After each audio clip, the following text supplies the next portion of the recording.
Appreciate you joining me once again. We're going to be looking at when Josiah dies today.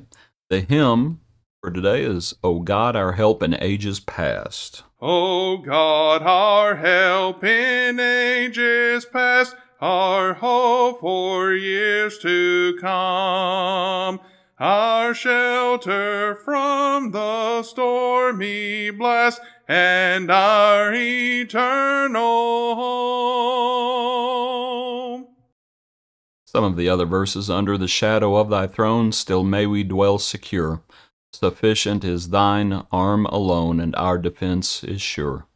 Before the hills in order stood, or earth received her frame, from everlasting thou art God, to endless years the same. O God, our help in ages past, our hope for years to come, be thou our guide while life shall last, and our eternal home. 2 Chronicles chapter 35 is the account of Josiah dying in battle, and again Chronicles gives a few more details. Verse 20, And after all this, when Josiah had prepared the temple, Necho king of Egypt came up to fight against Carchemish by the Euphrates, and Josiah went out against him. You can see there in verse 19 that Passover that Josiah kept was in the 18th year. We know from when we were first introduced to Josiah that he reigned for 31 years. So around 13 years has passed since that Passover. So a time of peace had passed, but now we see what's about to happen. So the king of Egypt goes to fight against these individuals, and Josiah goes out against him. But he sent messengers to him saying, and it looks like this is the king of Egypt sends messengers saying, What have I to do with you, king of Judah? I have not come against you this day, but against the house with which I have war. For God commanded me to make haste, refrain from meddling with God who is with me, lest he destroy you. And that was good and godly advice. And it's frankly scriptural. You do not meddle with affairs that are not your own. You don't do it. I believe how Proverbs puts it is like a man who grabs a dog by the ears. Don't be surprised if you don't get bit. Don't meddle. God is trying to help you. God is trying to protect you. And so the king of Egypt says, the Lord has commanded me to do this. Don't meddle in these affairs don't meddle in these affairs or something bad happen to you. And something does happen to Josiah. He dies. But, O God, our help in ages past. Josiah, don't meddle. Don't meddle. But that's what ends up happening. Read on. Verse 22, Nevertheless, Josiah would not turn his face from him, but disguised himself so that he might fight with him, and did not heed the words of Necho from the mouth of God. So he came to fight in the valley of Megiddo. And the archer shot King Josiah. Says to his servants, Take me away, for I am severely wounded. His servants therefore took him out of the chariot, put him in the second chariot that he had, and they brought him to Jerusalem. So he died and was buried in the tombs of his fathers. And all Judah and Jerusalem mourned for Josiah. Josiah would not turn his face from him, but he disguised himself. Josiah, you need to listen. You need to learn to listen.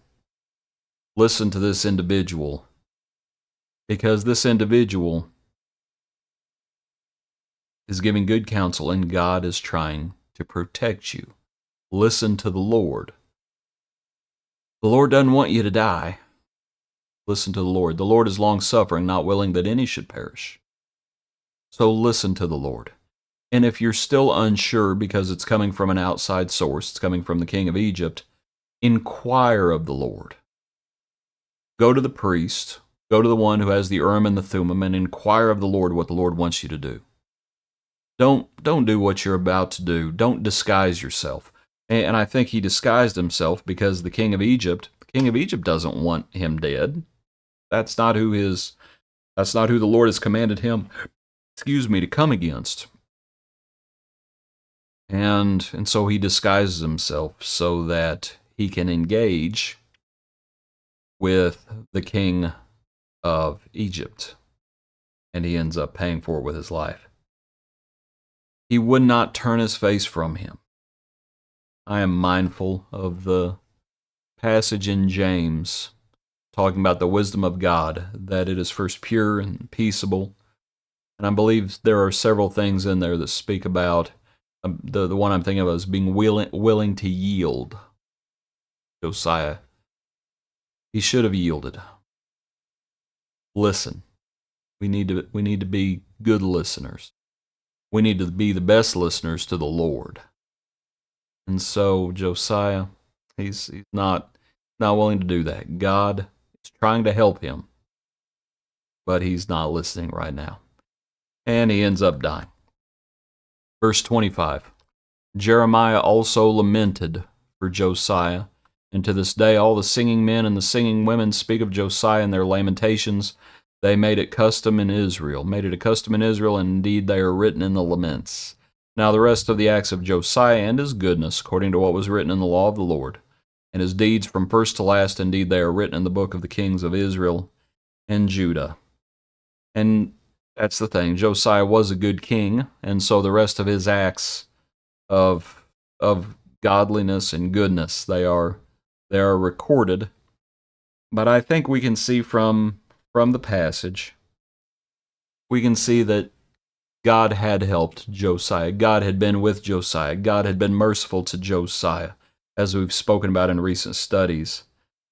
But now Josiah, at the end, he doesn't realize it, but he's resisting.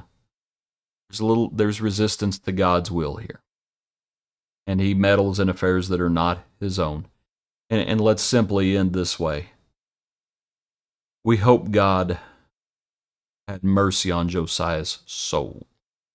Josiah dies, and it's a bitter ending, isn't it? Because Josiah was so good, and so we hope the Lord had mercy on Josiah. And we recognize that we all make mistakes, and Josiah made a mistake, paid for it with his life, and so we make our appeal to the Lord. O God, our help in ages past. Appreciate you. Hope you have a good day. Join us tomorrow for another portion of our daily praise.